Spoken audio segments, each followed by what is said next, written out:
Maytag dryer repair service in Manhattan, New York City.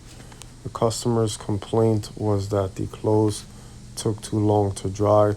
They would run the load multiple times before it dried, and still it came out kind of damp. So we can see here it's a vented electric 240 volt dryer. You can tell by that plug. We go to the breaker box, make sure nothing is tripped there. Most 240 volts have a double breaker anyways. If it trips, you'll see the breaker switch the opposite way compared to the rest.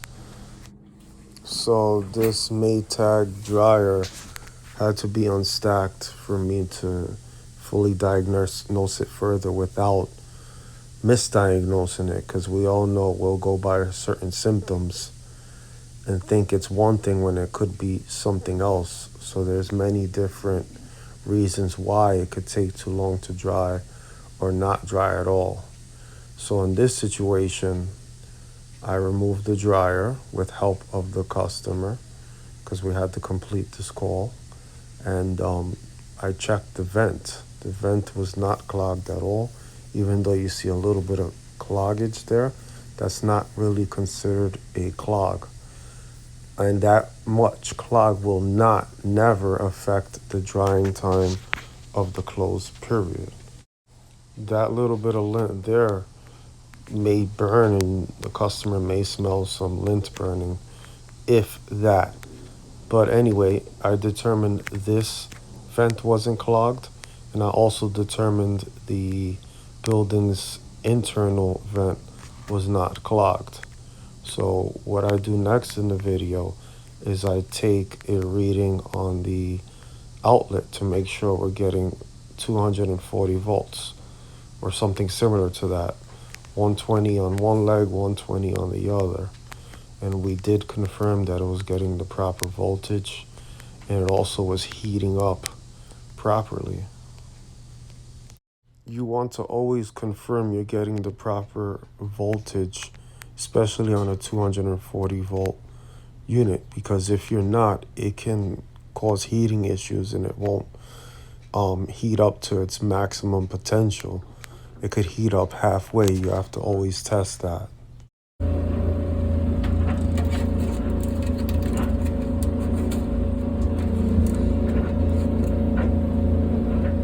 Okay, so after determining this Maytag's dryer's electrical components were functioning, what I did was I checked the vent, as you see in the photo.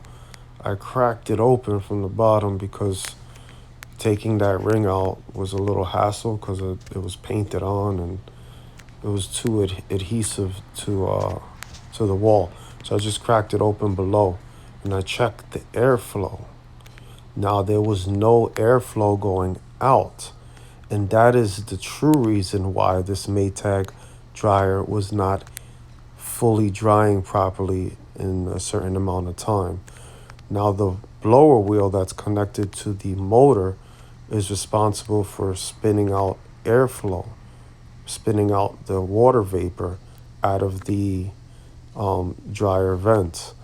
So in this case, it was a faulty blower wheel, and I would also order the motor along with that. To seal off the vent where I cracked it at for the pressure test, all you have to do is use foil tape, which is heat treated, and it's perfect for this type of situation or all vents in general. The reason I'll also order the motor along with this because the age of this Maytag dryer and the usage is well over 10 years, and I could hear it humming as it turns as well. So we don't just want to replace the blower wheel and then the motor fails 6 months or soon after that, because the customer is going to be frustrated and they're going to blame the company for being incompetent or why didn't you know this and that. So you have to make the better judgment decision on many different levels here. Also, some dryer blower wheels could have like things stuck in it, such as a sock or or lint or whatever.